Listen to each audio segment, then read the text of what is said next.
আমাদের বাংলাদেশের মুসলমানরা আজকে আমরা আনন্দ করব, ঠিক এই টাইমে এই সময় মিয়ানমার, আমাদের বাড়ির পাশে মিয়ানমারের 10 লক্ষ মুসলমানকে আজকে তারা উদ্বাস্তু করে দিয়েছে ওদেরকে। আজকে সেখানে তারা অবর্ণনীয় মানবেতর জীবনযাপন করছে।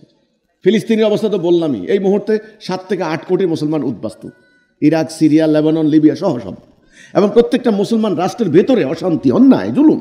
জাতিসংঘের মহাসচিব এসে এখানে বলে $6 তোমাদের ডোনাল্ড ট্রাম্প $3 কম দিবে, আর $3 দিলে তোমাদের সংসার চলে কিনা এটা আমি দেখতে এসেছি যে তোমরা বাড়ি ঘরে যাইতে চাও কিনা। এগুলো কোনো কথা? বিচার নাই, বিচার পাবেন না। আর যদি আজকে মুসলমান না হইতো, যদি খ্রিস্টান হইতো, তাহলে আজকে এই এত বড় হিম্মত দুনিয়ার কারো থাকতো না যে 10 লক্ষ খ্রিস্টানকে পিটিয়ে বাড়ি ছাড়া করে দিয়েছে। মুসলমান কোনো বিচার নাই। এই আপনার চীন দেশে যান, চীনের মধ্যে প্রায় 8 কোটি মুসলমান আজকে সেখানে নিপীড়নের শিকার। আপনি যান, আপনি মধ্যপ্রাচ্যে যান, আফ্রিকাতে যান, শুধু মুসলমানদের উপর নিপীড়ন। কেন? কারণটা কি? কারণ আমরা আজকে ঐক্যবদ্ধ নই। দুনিয়ার মানুষ জানে এদের কোনো একক নেতৃত্ব নাই। একদল বোকা নাঙ্গা বেলালদেরকে, আম্মার, খাব্বাব, সোয়াইবদেরকে, যাদের বাড়ি নাই, ঘর নাই, যাদেরকে তোমরা গুনায় ধরো না, শ্রমজীবী, কৃষিজীবী মানুষ, তাদের হৃদয়কে আল্লাহ দ্বীনের জন্য উন্মুক্ত করে দিয়েছে। আজকে তারা দুনিয়াতে নেমেছে, তাদেরকে ভয় দেখাইয়া লাভ নাই। আজকে হিজবুত তাওহীদকে এই শক্তি নিয়ে হিমাদ্রির মতো দাঁড়িয়ে থাকতে হবে। হিমাদ্রি। ঈদুল ফিতরের এই দিনে এখানে আমাদের হাজারো ভাই বোনদের উপস্থিতিতে আমরা মহান আল্লাহ রাব্বুল আলামিনের শুকর গুজার করছি, শুকরিয়া আদায় করছি যে যিনি আমাদেরকে হেদায়া দান করেছেন, যিনি আমাদেরকে মুক্তির দিশা দিয়েছেন। আলহামদুলিল্লাহ। দরুদ ও সালাম আখিরি নবী, বিশ্ব নবী, রাহমাতাল লিল আলামিনের প্রতি, যার আগমনে দুনিয়ার অন্ধকার দূর হয়ে আলোকবর্তিকা সভ্যতার আলো প্রজ্বলিত হয়েছে, সভ্যতার আলো জ্বলেছে। যিনি মানুষদেরকে অমানিসার ঘোর অন্ধকার থেকে, জাহলিয়া থেকে মুক্ত করে একটি আলোকময় জীবন উপহার দিয়েছেন, যিনি রাহমাতাল লিল আলামিন। আমরা আজকের এই দিনে স্মরণ করছি আমাদের আন্দোলনের প্রতিষ্ঠাতা, আধ্যাত্মিক পিতা, আমাদের আত্মার পিতা, আমাদের মহামান্য ইমামুজ্জামানকে, যার ওসিলায় আমরা হেদায়া পেয়েছি, সত্য দিন কি আমরা বুঝতে পেরেছি।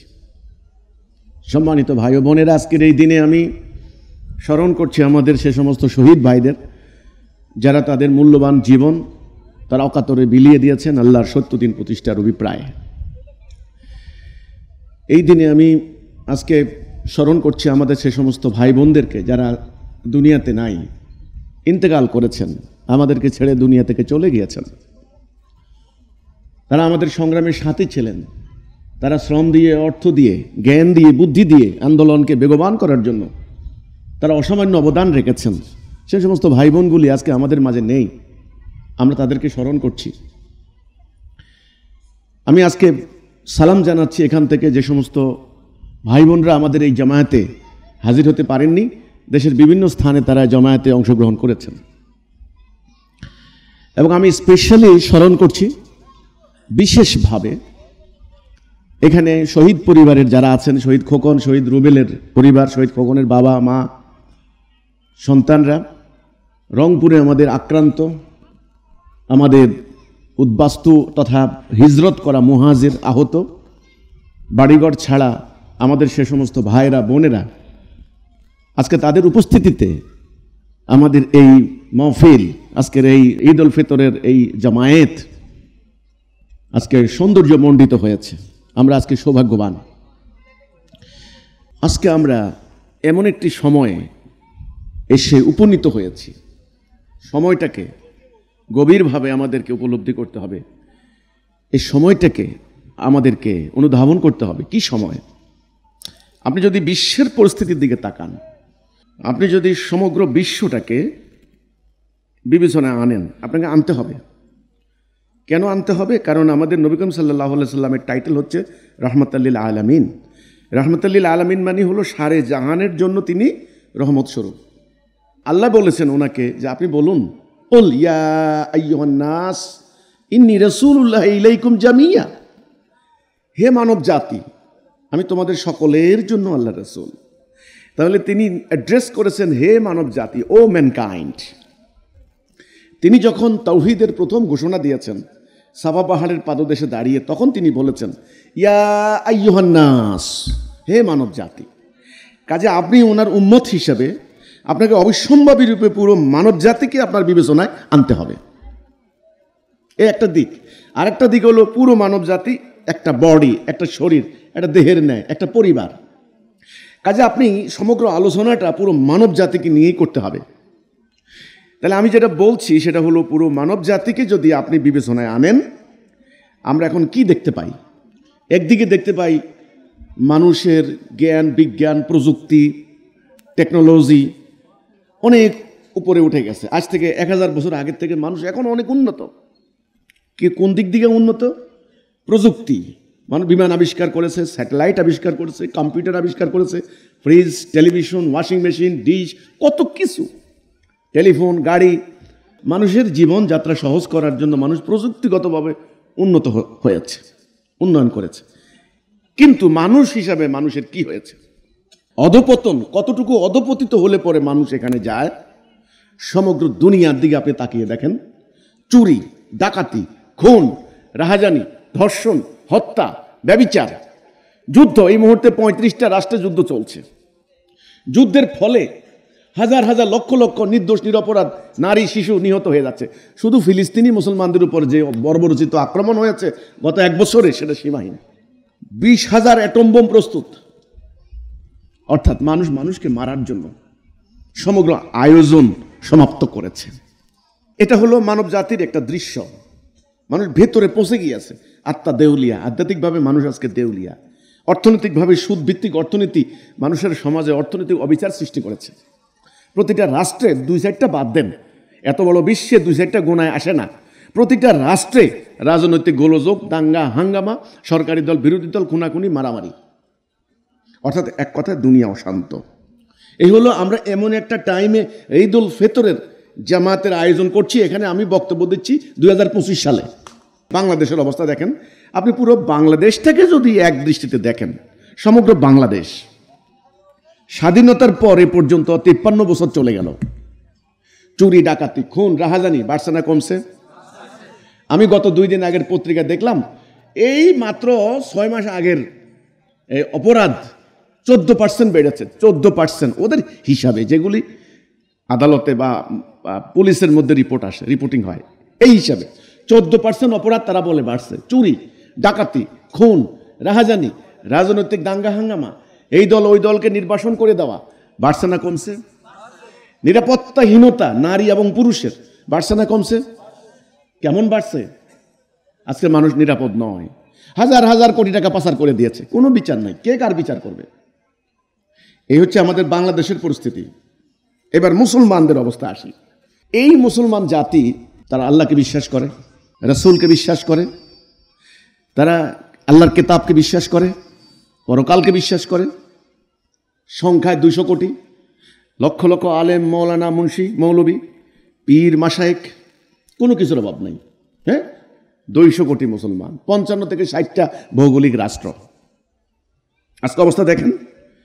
যখন যেই মুহূর্তে আমরা আজকে এখানে এই আমাদের বাংলাদেশের মুসলমানরা আজকে আমরা আনন্দ করব, ঠিক এই টাইমে, এই সময় মিয়ানমার, আমাদের বাড়ির পাশে মিয়ানমারের 10 লক্ষ মুসলমানকে আজকে তারা উদ্বাস্তু করে দিয়েছে। ওদেরকে বাড়ি নেই, ঘর নাই। আজকে সেখানে তারা অবর্ণনীয় মানবেতর জীবনযাপন করছে। ফিলিস্তিনের অবস্থা তো বললামই। এই মুহূর্তে 7 থেকে 8 কোটি মুসলমান উদ্বাস্তু। ইরাক, সিরিয়া, লেবানন, লিবিয়া সহ সব। এবং প্রত্যেকটা মুসলমান রাষ্ট্রের ভেতরে অশান্তি, অন্যায়, জুলুম। এই পরিস্থিতির কারণ কি? প্রথম কথা, এটার কারণ কি? এর কারণ এক একজন এক এক কথা বলতে পারে, কিন্তু এর পরিস্থিতির মেইন কারণ যেটা, মূল কারণ যেটা, সেটা আমাদেরকে আজকে অনুধাবন করতে হবে, সেটা বুঝতে হবে।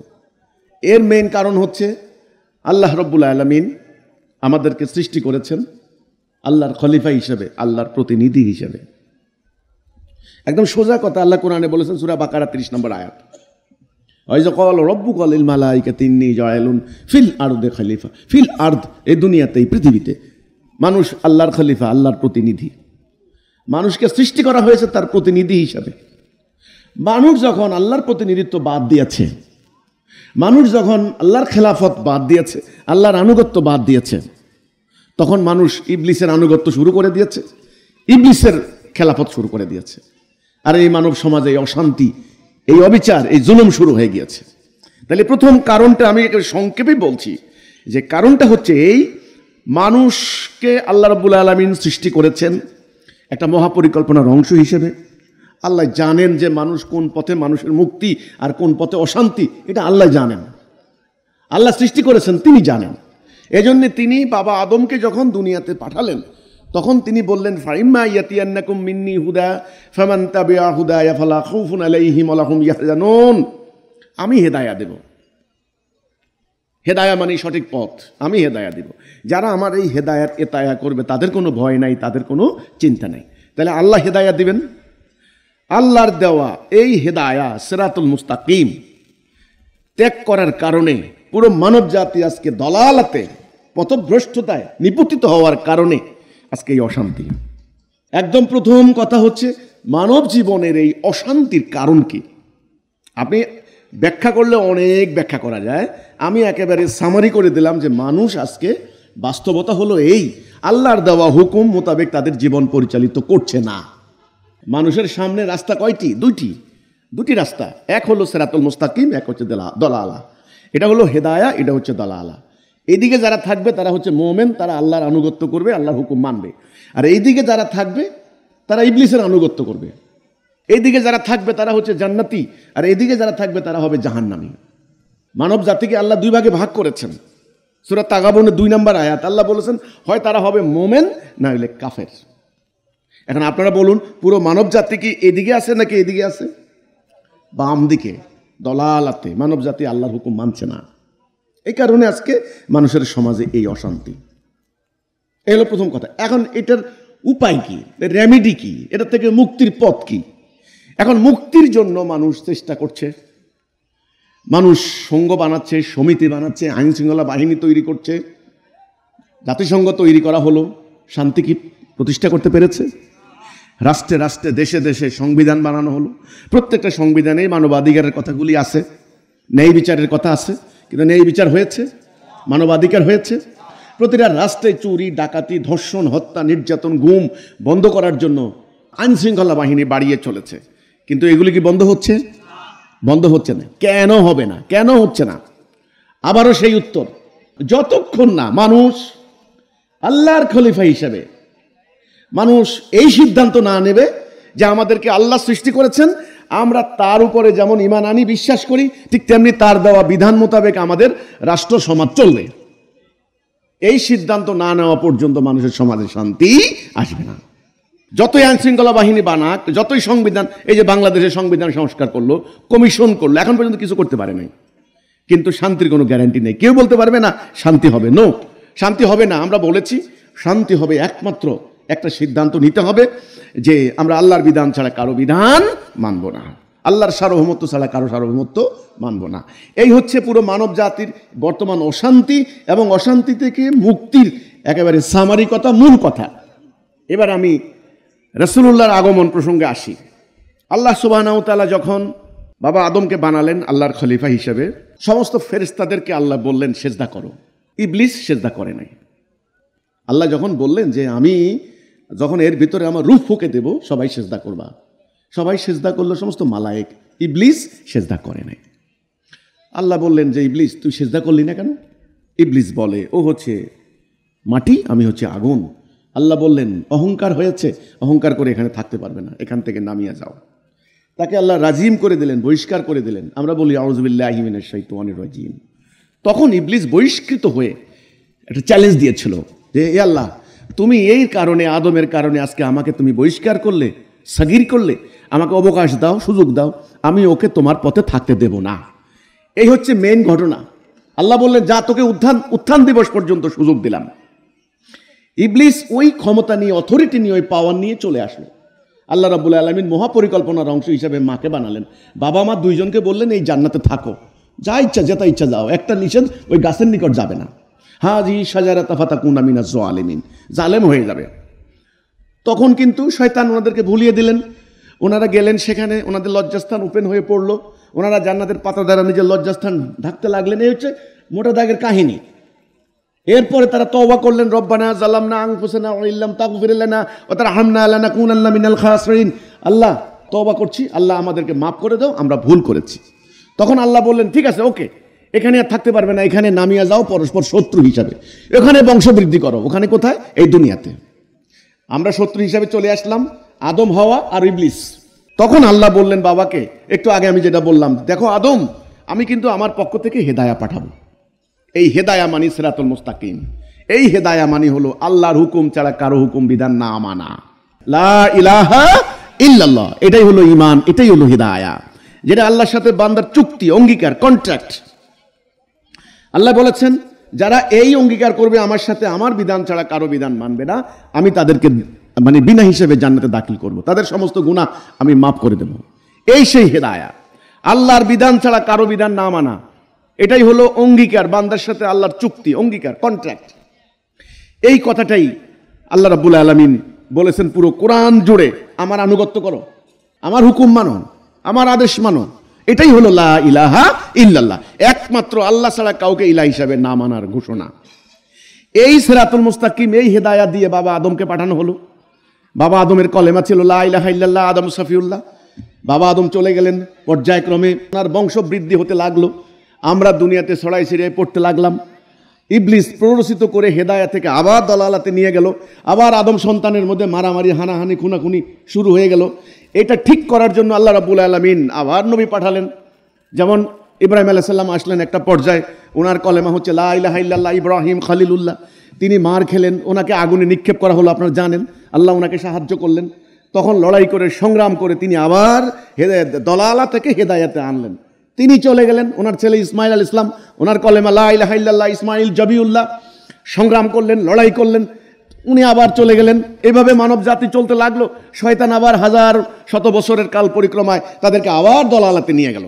এই যে শয়তানের টানাটানি, সিরাতুল মুস্তাকিম এবং মানে দলালা, হেদায়া এবং দলালায় দুইয়ের মধ্যে সংঘাত, ডাইন আর বাম, সত্য এবং মিথ্যা। প্রশ্ন হচ্ছে আপনি কোন দিকে যাবেন? এই স্বাধীনতা আপনাকে দেওয়া হয়েছে। যদি আপনি ডান দিকে যান, আপনি জান্নাতে; যদি আপনি বাম দিকে যান, আপনি জাহান্নামে। সিদ্ধান্ত আপনি নেবেন। আপনার স্বাধীন ইচ্ছা শক্তি দেওয়া হয়েছে, দৃষ্টি দেওয়া হয়েছে, আপনাকে হৃদয় দেওয়া হয়েছে। সিদ্ধান্ত আপনি নেবেন, ফলভোগ আপনি করতে হবে। আপনার সামনে দুটি রাস্তা, এক আল্লাহর দেওয়া পথ, একটা হচ্ছে ইবলিসের তৈরি করা পথ। ইসমাইল আলাইহিস সালাম চলে গেলেন, ওই যে ইহুদি জাতির মধ্যে আসলেন হযরতে মূসা আলাইহিস সালাম, ওনার কলেমা লা ইলাহা ইল্লাল্লাহ মূসা কালিমুল্লাহ।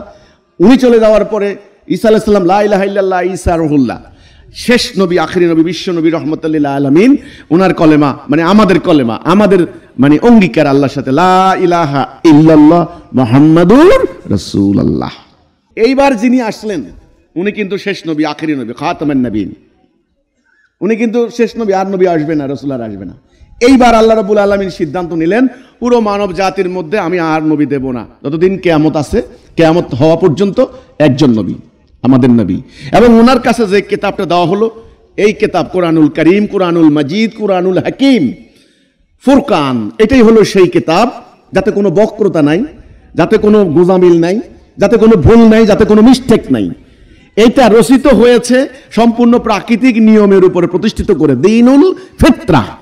এই কিতাব পুরো মানব জাতির জন্য আল্লাহ পাঠিয়েছেন, হেদায়া, লাস্ট মেসেঞ্জারের লাস্ট মেসেজ আল্লাহর পক্ষ থেকে। এবং আল্লাহ ঘোষণা করলেন যে হে মানুষ, তোমরা একমাত্র আমার আনুগত্য করো। এবং এই কিতাবে কোনো কিছু বাদ রাখেন না। আল্লাহ বললেন, আমি কোনো কিছু বাদ রাখি নাই। সুন্দর তাফসীর সহ আমি সহজ করে বুঝিয়ে দিয়েছি, বিবরণ দিয়েছি। এর মধ্যে কোনো বক্রতা তুমি পাবে না। এই কোরআন সেই কোরআন। এখানে মহাকাশ বিদ্যা নিয়ে কথা আছে, এখানে চিকিৎসা বিদ্যা নিয়ে কথা আছে, এখানে আইনশাস্ত্র নিয়ে কথা আছে, এখানে মানুষের হৃদয় নিয়ে কথা আছে, সুদূর কল্প নিয়ে কথা আছে, এখানে মনস্তত্ত্ব নিয়ে কথা আছে, এখানে রাজনীতি, অর্থনীতি, সমাজনীতি, সমরনীতি, সামরিক নীতি, সমস্ত দিক ও বিভাগ, এখানে তালাক নিয়ে, এখানে বিয়ে নিয়ে, এখানে উত্তরাধিকারী সম্পত্তি নিয়ে, কার কি অধিকার আল্লাহ রাব্বুল আলামিন বললেন, আমি পরতে পরতে ভেঙে ভেঙে ভেঙে পরিষ্কার করে বর্ণনা করে দিয়েছি। তোমাদের কোথাও যাওয়া লাগবে না। আনাকিমুদ্দিন, কাজে দিন প্রতিষ্ঠা করো। তখন আল্লাহ বললেন, লাস্ট দিন, বিদায় হজের ভাষণ দিন, আল ইয়াউমা আকমালতু লাকুম দীনাকুম, আজকের জন্য তোমাদের দিনকে আমি পূর্ণ করে দিলাম, কামেল করে দিলাম, কোথাও যাওয়া লাগবে না তোমাদের। ইন্নাদ-দীন ইনদাল্লাহিল ইসলাম, আমার নিকট ইসলাম ছাড়া অন্য কোনো দিন অ্যাকসেপ্টেবল নয়, কবুলযোগ্য নয়, গ্রহণযোগ্য নয়। আমি তোমাদের কাছে এইটা আমি পূর্ণ করে দিলাম। হে মোমেনগণ ফিস-সিলমি কাফা, তাহলে পূর্ণ রূপে তোমরা দ্বীনে দাখিল হও, তোমাদের আর কোথাও যাওয়া লাগবে না। এই কিতাবটা কি? এটা হলো দীনুল হকের নকশা।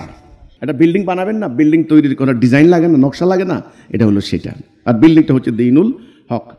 নবী করিম সাল্লাল্লাহু আলাইহি সাল্লাম এই লক্ষ্য নিয়ে আসলেন। সেটা কি? সেটা হলো সমগ্র বিশ্বময় আল্লাহর দেওয়া হেদায়া এবং সত্য দিন প্রতিষ্ঠা করা। এটা কিন্তু বুঝতে হবে। হেদায়া এবং সত্য দিন, হেদায়া মানে লা ইলাহা ইল্লাল্লাহ, আর সত্য দিন মানে এই লা ইলাহা ইল্লাল্লাহর উপরে প্রতিষ্ঠিত হওয়া দীনুল হক। দিন কয় প্রকার? দুই প্রকার। আল্লাহর দেওয়া দিন, ইবলিসের তৈরি করা দিন, এই দীনুল হক। এই দিন মানে কি? দিন মানে হলো জীবন ব্যবস্থা, আমাদের অর্থনীতি কিভাবে চলবে, আমাদের রাজনীতি কিভাবে চলবে, আমাদের সমাজনীতি কিভাবে, সমরনীতি কিভাবে, আমাদের বিচার নীতি কিভাবে, এর দিক ও বিভাগ নিয়ে যে বর্ণনা, এটার নাম দিন।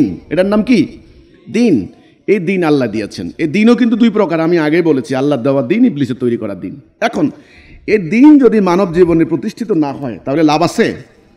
একটা গাড়ি আপনাকে উপহার দেওয়া হলো, গাড়িটা যদি আপনি যদি প্রথমে না জানেন, কেন? লাভ নাই। কাজে আপনাকে জানতে হবে গাড়িটা মানে কি, কি জন্য, গাড়ির উদ্দেশ্য কি, পারপাস কি। তারপরে কর্তব্য হচ্ছে গাড়িটাকে চালিয়ে আপনি গন্তব্যে যাওয়া। তারপরে গাড়ি পাঠানোর যথার্থতা বা গাড়ি দেওয়ার মানে হক আদায় হলো, যথার্থতা পূর্ণ হলো নাকি। তাহলে দিনটা কিন্তু এরকম একটা উদ্দেশ্য আছে, ওই উদ্দেশ্য সম্পর্কে জানার নাম আকীদা। আজকে দুর্ভাগ্য আমাদের দিন সম্পর্কে আকীদা ভুল, রং আইডিয়া। এই কারণে আজকে আমরা মুসলমানরা নামাজ পড়ি, রোজা রাখি, হজ করি, ঈদের জামাত করি, অনেক কিছু করি, কিন্তু আল্লাহর দিন আমরা প্রতিষ্ঠা করছি না। কাজে আল্লাহর দিন প্রতিষ্ঠা করতে হবে। এই জন্য আল্লাহ রাব্বুল আলামিন সূরা শুরা 13 নম্বর আয়াতে হুকুম দিয়েছেন, আন আকিমুদ্দিন, দিন প্রতিষ্ঠা করো, দিন প্রতিষ্ঠা করো। রাসূলকে বলেছেন, আমি ইব্রাহিম আলাইহিস সালামকে নির্দেশ দিয়েছি, মূসাকে নির্দেশ দিয়েছি, নূহকে নির্দেশ দিয়েছি, মূসাকে হে রাসূল আপনাকে নির্দেশ দিয়েছি। নূহ আলাইহিস সালাম, ইব্রাহিম আলাইহিস সালাম, মূসা আলাইহিস সালাম, ঈসা আলাইহিস সালাম এবং শেষ নবী। প্রথম কথাটাই হলো শারা আলাকুম, আমি শরিয়া দিয়েছি, বিধান দিয়েছি। কাজেই আপনারা আল্লাহ দিন প্রতিষ্ঠা করেন, এতে কোনো ফারাক করেন না। আগের নবীদেরকেও একই নির্দেশ দিয়েছি। এখন নবীর উপরে নির্দেশ মানে উম্মতের উপর নির্দেশ নয় কি? আজকে তো উম্মত সে কথাটাই ভুলে গেল। এবার আসেন রাসূল কি বলেছেন। রাসূল বলেছেন, আমি আদিষ্ট হয়েছি সমগ্র মানব জাতির বিরুদ্ধে সংগ্রাম চালিয়ে যেতে, যে পর্যন্ত তারা আল্লাহকে একমাত্র ইলাহ এবং আমাকে তার রাসূল হিসেবে মেনে না নেয়। সমগ্র মানব জাতির কথা বলা হয়েছে। এবার আল্লাহ কোরআনে কি বললেন? ওয়াল্লাযী আরসালা রাসূলাহু বিল হুদা ওয়া দীনিল হক লিইয়ুযহিরাহু আলা দীনি কুল্লিহি, আমি আমার রাসূল পাঠিয়েছি হেদায়া এবং সত্য দিন দিয়ে, যেন অন্যান্য সমস্ত দিনের উপরে এটাকে বিজয়ী করে, জাহের করে, গালেব করে। তাহলে আল্লাহর দিন পাঠানোর উদ্দেশ্য কি? এই দিনটাকে মানব জীবনে প্রতিষ্ঠা করে, জাহের করে, কায়েম করে। এই জন্য বলছেন আকিমুদ্দিন, দিন কায়েম করো, এতে মতভেদ করো না। এই দিন কায়েম করার উদ্দেশ্যটা কি হবে? ন্যায় বিচার, সুবিচার, শান্তি। মানুষ দরজা খুলে ঘুমাবে, সুদ হবে না, সুদ না হলে অর্থনৈতিক অবিচার বন্ধ হবে। ইকোনমিক ইনজাস্টিস যাকে বলা হয়, অর্থনৈতিক অবিচার বন্ধ হবে। কোর্ট কাছারিতে আল্লাহ দেওয়া বিচার ফয়সালা প্রতিষ্ঠিত হলে বিচারিক অবিচার বন্ধ হয়ে যাবে। আজকে বাংলাদেশে 43 লক্ষ মামলা পেন্ডিং। আজকে প্রত্যেকটা অফিসে যান, সুদের ঘুষের জ্বালায় মানুষ পাগল হয়ে যাচ্ছে। যখন আল্লাহর দেওয়া নবুয়তের আদলে খেলাফা মিন হাযিহিন নবুয়তের আদলে যখন খেলাফত কায়েম হবে, তখন এই রাজনীতির নামে ধাপ্পাবাজি বন্ধ হবে। এই ছাড়া বন্ধ হবে না। তাহলে আল্লাহর দেওয়া দিন প্রতিষ্ঠা না হওয়া পর্যন্ত ওই যে ইবলিসের সঙ্গে আল্লাহর চ্যালেঞ্জ, ওই চ্যালেঞ্জে ইবলিস পরাজিত হওয়া সম্ভব নয়। আল্লাহর দেওয়া দিন লাগবে। কিন্তু আজকে দুর্ভাগ্যজনক সত্য কথা হচ্ছে এই, আজকে মুসলমানরা এই আল্লাহর দেওয়া তাওহীদেও নাই, আল্লাহর দেওয়া ঈমানের এই মানে দিন প্রতিষ্ঠার আকীদার মধ্যেও নাই। তাওহীদের মধ্যে যদি থাকতো, হিদায়ার মধ্যে থাকতো, তাহলে তাদের অঙ্গীকার থাকতো যে লা ইলাহা ইল্লাল্লাহ, আমরা আল্লাহর হুকুম ছাড়া কারো হুকুম বিধান মানি না। তাহলে তারা কি গণতন্ত্র, সমাজতন্ত্র, তন্ত্র মন্ত্র পূজা করত? তারা কি মানুষের তৈরি বিধান মানত? নো, নাই, এর মধ্যে এরা নাই। আপনি দেখেন আমাদের আজকে জামাতগুলি সারা বাংলাদেশের জামাত হচ্ছে, সেই জামাতে দেখবেন সামনের কাতারে, পিছনের কাতারে, তারপরে কাতারগুলিতে এই দল ওই দল 100-150 দল করে। ইমামকে টাকা দিয়ে কিনে আনে, তার পিছনে 2 রাকাত নামাজ পড়ে চলে যায়, আবার দলাদলি মারামারি হানাহানি। আছে আল্লাহর হুকুম আছে? আল্লাহর আদেশ আছে? নাই। কাজেই এই যে ইমানটা, এটা মক্কার কাফেরদেরও কিন্তু এরকম ইমান ছিল। তারাও আল্লাহ বিশ্বাস করতো, তারাও রোজা রাখতো, তারাও হজ করতো। এই তথ্যটা মানুষকে দেওয়া হয়নি, যে কারণে এখন যখন আমরা যখন এই সত্যগুলি বলতে যাই, এবার আমাদের উপর আক্রমণ করে। যতই আক্রমণ করুক, সত্য বলতে হবে। সত্য বলা থেকে আজকে পিছপা হওয়া যাবে না। তো কাজেই দিন প্রতিষ্ঠা করতে হবে। কি প্রতিষ্ঠা করতে হবে? দিন প্রতিষ্ঠা করবেন কেন? শান্তি। আল্লাহ দেওয়া দিন ছাড়া শান্তি আসবে না। যতই জাতিসংঘ বানান লাভ হবে না, শান্তি আসবে না। এইবার আল্লাহ দেওয়া দিন প্রতিষ্ঠা করার প্রক্রিয়া কি হবে? নবী করিম সাল্লাল্লাহু আলাইহি সাল্লাম একটা উম্মাহ তৈরি করলেন, উম্মতে মুহাম্মাদী। কে তৈরি করলেন? উম্মতে মুহাম্মাদী। কেন তৈরি করলেন? কারণ দিন প্রতিষ্ঠা করতে হলে জিহাদ করতে হবে, কিতাল করতে হবে। এটার আল্লাহর বেঁধে দেওয়া নিয়ম, আল্লাহর দেওয়া সুন্নাহ, এটা কোনো পরিবর্তন করা যাবে না। আপনি অন্য কোনো ব্যাখ্যা দিলে হবে না। আত্মার বিরুদ্ধে জিহাদ, বড় জিহাদ, এই ধরনের জাল হাদিস বানাইলে হবে না। তাহলে কি করতে হবে? জিহাদ এবং কিতাল। আমরা সবাই জানি যে কুতিবা আলাইকুমুস সিয়াম, তোমাদের জন্য রোজা ফরজ করে দিলাম। এই জন্য 1 মাস ধরে মানুষ রোজা রাখছে কষ্ট করে। গ্রামের নারীরা পর্যন্ত রোজা রেখেছেন, বয়স্ক, অসুস্থ, বৃদ্ধ, বৃদ্ধা, তারা পর্যন্ত রোজা ভাঙেন নাই, ছোটো ছোটো বাচ্চারা পর্যন্ত রোজা রাখছে। কারণ এই রোজার মাহাত্ম্য, রোজার গুরুত্ব, রোজার ইম্পর্টেন্স, রোজার মানে সমস্ত কিছু নিয়ে সওয়াব। রোজাদার ইফতার যে করবে তাকে রায়্যান নামক দরজা দিয়ে ঢুকানো হবে। কত রকমের সওয়াবের বাণী, বর্ণনা, আলোচনা, পত্রিকায়, লেখায়, রেডিও, টেলিভিশনে, টক শোতে আলেম ওলামারা বয়ান করেছেন। কিন্তু কুতিবা আলাইকুমুল কিতাল, একই লাইন, শুধু সিয়ামের জায়গায় কিতাল শব্দটা লাগানো হয়েছে। এই আয়াতটা কি শোনানো হয়েছে? তোমাদের জন্য যুদ্ধ ফরজ করে দিলাম।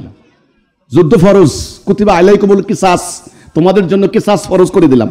এই কিসাস করতে হলে আদালত লাগবে, সে আদালতের জন্য রাষ্ট্র ব্যবস্থা লাগবে। এটা কি জানে জনগণ? জানে না।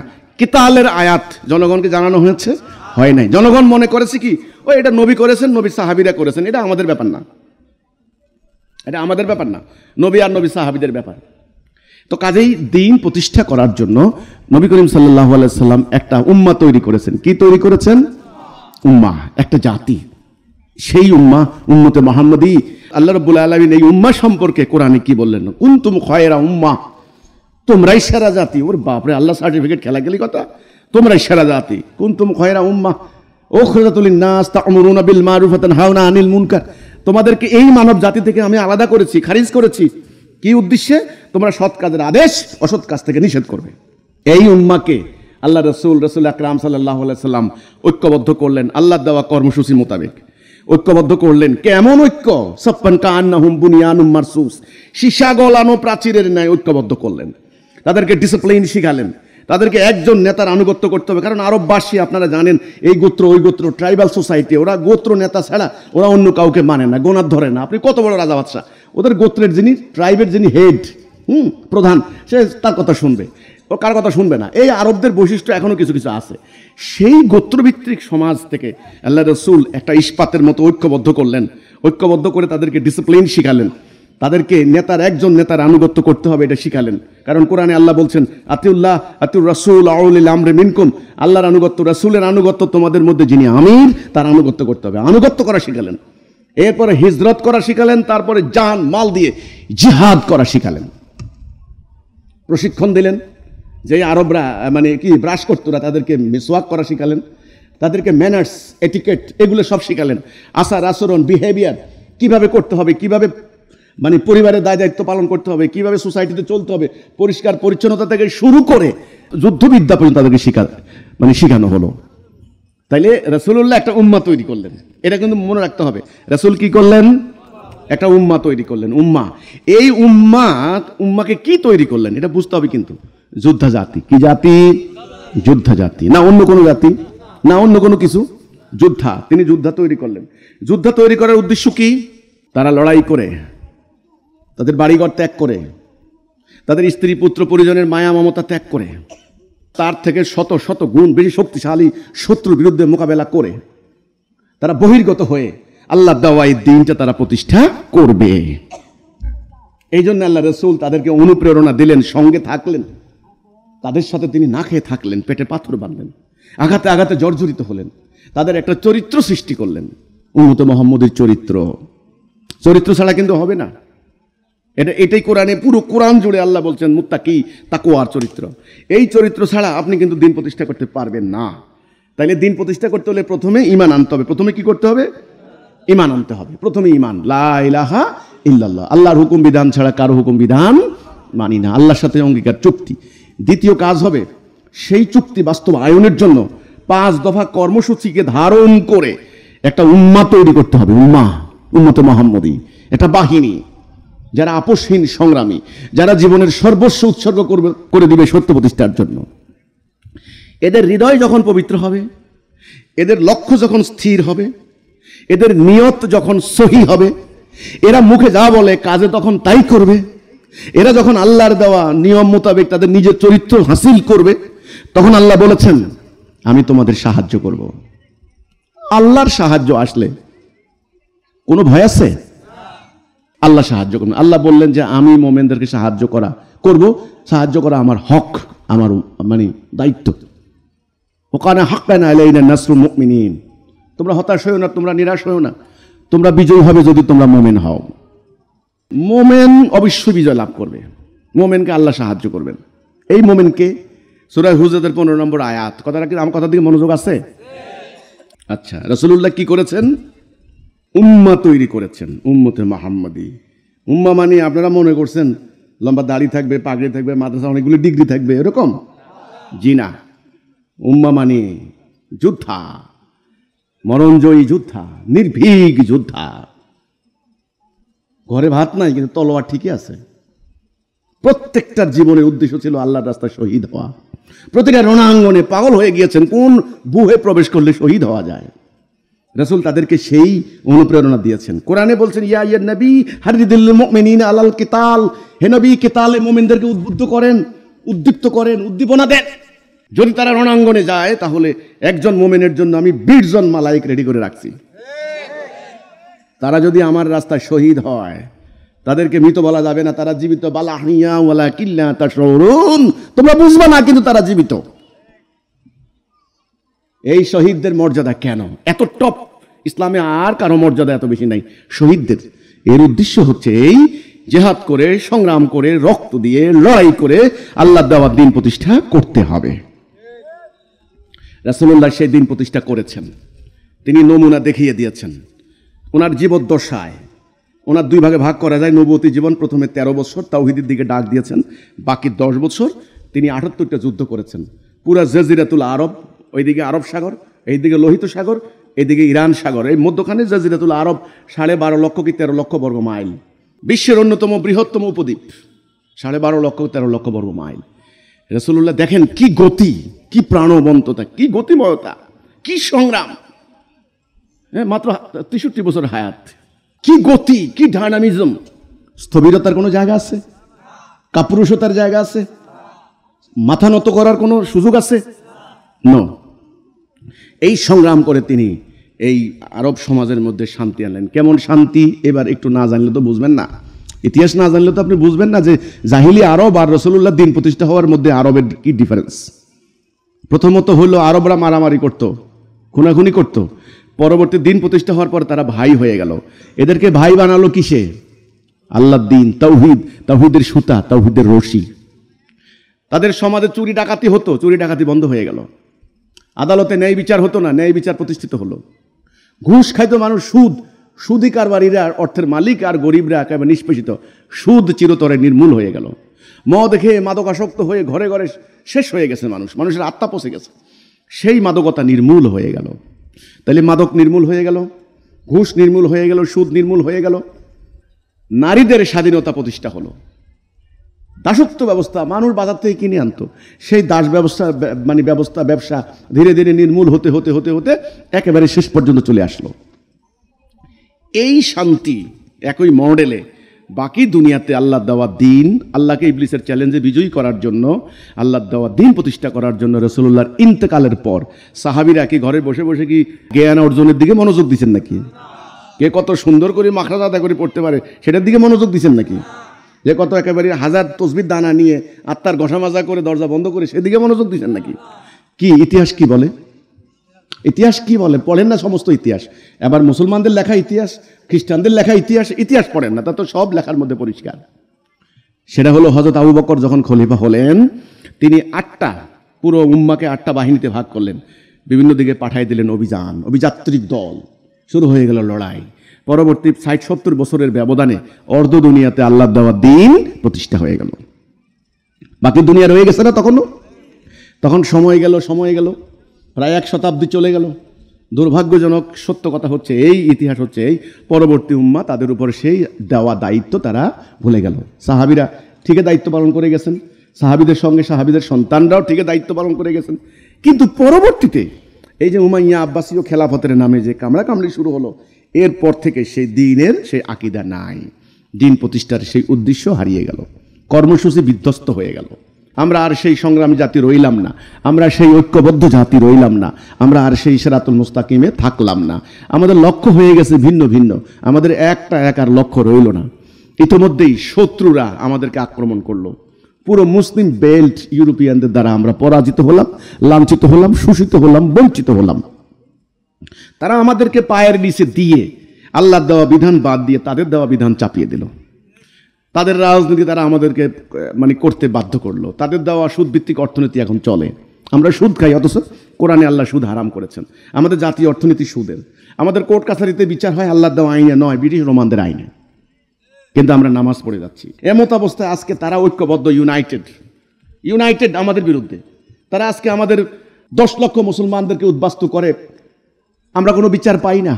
জাতিসংঘের মহাসচিব এসে এখানে বলে $6 তোমাদের ডোনাল্ড ট্রাম্প $3 কম দিবে, আর $3 দিলে তোমাদের সংসার চলে কিনা এটা আমি দেখতে এসেছি যে তোমরা বাড়ি ঘরে যাইতে চাও কিনা। এগুলো কোনো কথা? বিচার না, বিচার পাবেন না। আর যদি আজকে মুসলমান না হইতো, যদি খ্রিস্টান হইতো, তাহলে আজকে এই এত বড় হিম্মত দুনিয়ার কারো থাকতো না যে 10 লক্ষ খ্রিস্টানকে পিটিয়ে বাড়ি ছাড়া করে দিয়েছে। মুসলমান কোনো বিচার নাই। এই আপনার চীন দেশে যান, চীনের মধ্যে প্রায় 8 কোটি মুসলমান আজকে সেখানে নিপীড়নের শিকার। আপনি যান, আপনি মধ্যপ্রাচ্যে যান, আফ্রিকাতে যান, শুধু মুসলমানদের উপর নিপীড়ন। কেন? কারণটা কি? কারণ আমরা আজকে ঐক্যবদ্ধ নই। দুনিয়ার মানুষ জানে এদের কোনো একক নেতৃত্ব নাই, এদের কোনো লক্ষ্য নাই, এদের নিজেরা মারামারি, হানাহানি, কামড়াকামড়িতে লিপ্ত। এক ফেরকা, এক মাযহাবে নিজেরা মারামারিতে লিপ্ত। এটা হচ্ছে তাদের একটা অ্যাসেসমেন্ট, তাদের পর্যবেক্ষণ, তাদের সিস্টেম। তারা দেখেছে যে আমরা আল্লাহ দেওয়া এই আইন, আল্লাহ দেওয়া বিধান বাদ দিয়ে ওদের দেওয়া বিধান আমরা মেনে নিয়েছি, ওদের দালালি করছি, ওদের দাসত্ব করছি। এমত অবস্থায় যখন এই জাতি দিশেহারা, পথহারা, আমরা যখন সত্য পথের দিশা পাচ্ছিলাম না, আমাদের এই জাতি ইতোমধ্যেই হাজার হাজার ফেরকা, মাযহাব, তরিকা, দল, উপদলে বিভক্ত হয়ে গিয়েছে। হাজার হাজার পীর, এক পীরের এক তরিকা, এক ডাইরেকশন।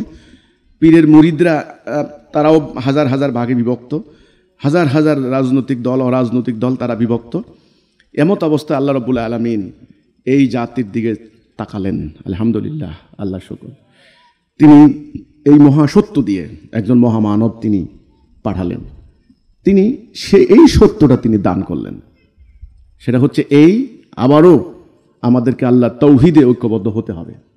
যা হয়েছে হয়েছে, যা ভুল করেছি, যেভাবে আমাদের মারামারি করেছি, নিজেরা সিরাতুল মুস্তাকিম ত্যাগ করেছি, আল্লাহর দেওয়া বিধান বাদ দিয়ে মানুষের দেওয়া বিধান প্র্যাকটিস করছি।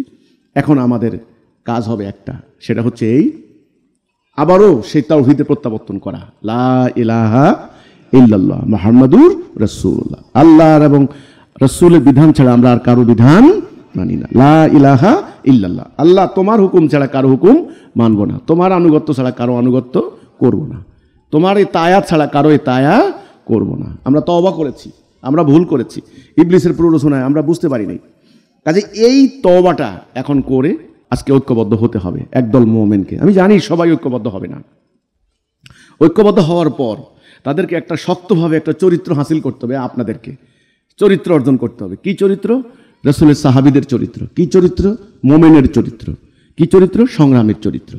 আপনাদেরকে ধীরে ধীরে একটা চরিত্র হাসিল করতে হবে, সংগ্রামী চরিত্র, আপোষহীন চরিত্র, এই সত্য প্রতিষ্ঠার জন্য। কারণ আমার জীবন তো থাকবে না, আমার সম্পদ থাকবে না, এটা শেষ হয়ে যাবে, সমগ্র দুনিয়া ধ্বংস হয়ে যাবে। তাহলে আপনারটা কি? কুল্লু নাফসিন যায়কাতুল মউত, সমস্ত নফসকে মৃত্যু স্বাদ গ্রহণ করতে হবে। আল্লাহ কোরআনে বলে দিয়েছেন, কুল্লু মান আলাইহা ফান, সব কিছু বিনাশ হয়ে যাবে, ফানা হয়ে যাবে। কাজে সব যেহেতু মরে যাবে, সব যেহেতু ফানা হয়ে যাবে, আপনার কিছুই থাকবে না। এখন দুনিয়াতে দেওয়া হয়েছে পরীক্ষা স্বরূপ, আল্লাহ দেখতে চান আপনি কি আল্লাহর জন্য ব্যয় করেন আপনার জীবদ্দশায়, নাকি আপনি নফসের পূজা করে আপনার বংশের জন্য আপনি সংরক্ষণ করতে চাচ্ছেন, যেটা আল্লাহ দেখবেন। আল্লাহ বলেছেন যারা আমার রাস্তায় ব্যয় করে তাদেরকে আমি বহুগুণ বাড়িয়ে দেই, যারা আমার জন্য বাড়িঘর ত্যাগ করে তাদেরকে আমি জমিনে আরো উত্তম আবাস দান করি, যারা আমার জন্য বের হয় তাদের জন্য আমার স্পেশাল 5,000 মালায়েক প্রস্তুত। আল্লাহ বলেছেন এটা। আমি তার ওয়ালি, অভিভাবক, তাকে আমি উদ্ধার করব। কাফেররা পরাজিত হতে বাধ্য হবে। আল্লাহ ওয়াদা দিয়েছেন, আল্লাহ অঙ্গীকার করেছেন, যদি তোমরা ঈমান আনো, আমলে সালেহ করো, লা ইয়াস্তাকলিফান্নাহুম ফিল আরদ, জমিনে তোমাদেরকে খেলাফত দেওয়া হবে। তাহলে আল্লাহর ওয়াদা কি মিথ্যা? আল্লাহর অঙ্গীকার কি মিথ্যা? আপনারা যদি চরিত্র হাসিল করে সত্যিকারভাবে খালেস নিয়তে একটা লক্ষ্য স্থির রেখে ডাইনে বামে না তাকিয়ে আল্লাহর উপরে ভরসা রেখে আস্থা রেখে যদি আপনারা সংগ্রাম চালান, সংগ্রাম চলাকালীন রাসূলুল্লাহ সাহাবীদের যা হয়েছে আপনাদেরও তা হতে পারে। কি হতে পারে? গালি দিবে, মায়ের দিবে, হ্যাঁ, গ্রাম থেকে বের করে দিতে পারে, আহত করবে, বিকলাঙ্গ করবে, কাউকে কাউকে শহীদ করে ফেলবে, সম্পত্তি লুটপাট করে। যে রংপুরে আমাদেরও সম্পত্তি লুটপাট করতে পারে। সেগুলি কি আপনার নিজের জন্য গেছে? কোনো জায়গা জমি নিয়ে মানে গ্রামের গন্ডগোল করে গেছে? আল্লাহর জন্য। কিসের জন্য? আল্লাহর জন্য। তো আল্লাহ এগুলি দেখেননি? আল্লাহ দেখেননি? এইটা করতে করতে যখন আপনার একটা চরিত্র আসবে, অনমনীয় অদম্য চরিত্র, আপনি হতাশ হবেন না, কিন্তু নিরাশ হইতে পারবেন না। মাঝে মধ্যে হতাশা আসবে, ইস এত সুন্দর কথা, এত কষ্ট করতেছি, এত জুলুম হচ্ছে আমাদের উপরে, এত মিথ্যা কথা বলে কেন? হতাশ আসবে, হতাশ আসবে। যেই সরকার আমাদেরকে নিরাপত্তা দেওয়ার কথা সংবিধানে বলা আছে, সেটা উল্টা আমাদের উপরে জুলুম করছে, উল্টা আমাদের লোকদেরকে গ্রেপ্তার করে জেলে দিচ্ছে। হতাশা আসতে পারে, নিরাশা আসতে পারে না। আল্লাহ বললেন আল্লাহ তাহিনু ওয়ালা তাহজানু ওয়া আনতুমুল আ'লাউনা ইন কুনতুম মুমিনিন। হতাশ হবে না, নিরাশ হবে না, নিরাশ হবে না। আমি তো আছি, আমি দেখবো, আমি কিন্তু ওদেরকে বেষ্টন করে আছি, আমি ওয়াদা দিয়েছি, ওরা কিন্তু শেষে পরাজিত হবে। জাল হক ওয়াজাহাকাল বাতিল ইন্নাল বাতিলা কানা যাহুকা। আরে মিয়া, সত্য আসলে মিথ্যা বিতাড়িত হতেই হবে। আরে মিয়া, এটা তো একটা প্রাকৃতিক নিয়ম। তখন আল্লাহ বললেন মুসা আলাইহিস সালামের কাহিনী পড়ো। মুসা আলাইহিস সালামকে আমি নির্বাচিত করলাম এত বড় দুর্দণ্ড প্রতাপশালী সাম্রাজ্যের অধিকারী ফেরাউন। ফেরাউনের নাম শুনলে অন্তরাত্মা কেঁপে উঠত মানুষের। সেই ফেরাউনের বিরুদ্ধে মুসা আলাইহিস সালামকে যখন আমি নির্বাচিত করলাম, মুসা আলাইহিস সালাম বলে রাব্বুল আলামিন, তুমি তো জানো আমার কি অবস্থা, আমার তো কিছুই না, আমাকে পেরে তো হত্যা করবে। আল্লাহ বলেন যাও, আমি আছি তো তোমার সাথে। তখন বললেন তোমার হাতে কি? বলছে লাঠি, নিক্ষেপ করো। আয়াতুল কোবরা, বিরাট একটা আপনার নিদর্শন হয়ে মুসা আলাইহিস সালামের হাতে আসলো। ওটা দেখেও উনি আবার দৌড় দিয়েছেন। কাজেই একটা লাঠি দিয়ে আল্লাহ প্রমাণ দিলেন এত বড় সাম্রাজ্য তখ্ত তাউসকে ধ্বংস করে দেওয়া হলো। তাহলে আপনারা ভয় পাচ্ছেন কেন? কেন ভয় কে পাবে? মুমিন কোনোদিন ভয় পাবে না, ভয় পাবে ওরা। আল্লাহ বললেন ওদের মনে আমি ভয় ঢুকাই দিব। মুমিনের মনে তো ভয় ঢুকাই দেওয়ার কথা কোরআনে নাই। আমি রোহিঙ্গাদেরকে বলেছি, আমার ফেসবুকে আমার বক্তব্য আছে, তোমরা পালাচ্ছ কেন? পালাও কেন মিয়া? কয়েক হাজার ওদের আরাকান আর্মি যদি পুরো একটা রাজ্য, তোমাদের রাজ্য দখল করতে পারে, তোমরা কি করছো? তোমরা পালাইছো কেন? পালানোর শিক্ষা তো উম্মতে মুহাম্মদী নাই। হুনাইনের যুদ্ধে নবী করিম সাল্লাল্লাহু আলাইহি সাল্লাম মুসলিমদেরকে নিয়ে গেলেন, ওনাকে রেখে সবটি পালাইছে। 100-150 কিল ছিল এরকম একটা। উনি দাঁড়িয়ে গেলেন, উনি বলছেন আমি আব্দুল্লাহর বেটা মুহাম্মদ, আমি সত্য নবী, হক নবী, আমি পালাতে পারি না, আল্লাহ আমাকে সাহায্য করবেন, তিনি অঙ্গীকার করেছেন। আল্লাহর সাহায্যের প্রতি কতখানি আস্থা বিশ্বাস হলে পরে হাজার হাজার সৈন্যের বিরুদ্ধে তিনি দাঁড়িয়ে থাকতে পারেন অটল অনড় হিমাদ্রির মতো। সেখানে আপনাদের হতাশা আসে কেন? আপনাদের ভয় আসে কেন? আপনারা বিচলিত হয়ে যাচ্ছেন কেন? এই জন্য সবর শব্দটা হলো পার্সিভিয়ারেন্স। আল্লাহ বললেন ইন্নাল্লাহা মা সাবিরিন, আমি সাবেরদের সাথে আছি। যার সবর নাই তার সাথে আল্লাহ নাই। সবরের ইংরেজি হলো পার্সিভিয়ারেন্স, সংকল্পের দৃঢ়তা। দাঁড়িয়েছি তো দাঁড়িয়েছি, সত্য হক। এই জন্য দাঁড়ানোর আগে বুঝে শুনে দাঁড়াবেন, কোন জায়গায় এসে দাঁড়াইছেন। আপনি যে জায়গায় দাঁড়াইছেন মাটি শক্ত আছে কিনা, দাঁড়াবেন তো দাঁড়াবেন, হ্যাঁ এটাই সত্য হক, তাওহীদ হক সত্য, এই সত্য নাজিল হয়েছে, এই যে সব সত্য, আমি পিছপা হব না। সম্পত্তি যায় যাক, প্রাণের হানি ঘটুক, বিকলাঙ্গ হই হোক, ফকির হয়ে যাই আল্লাহর জন্য।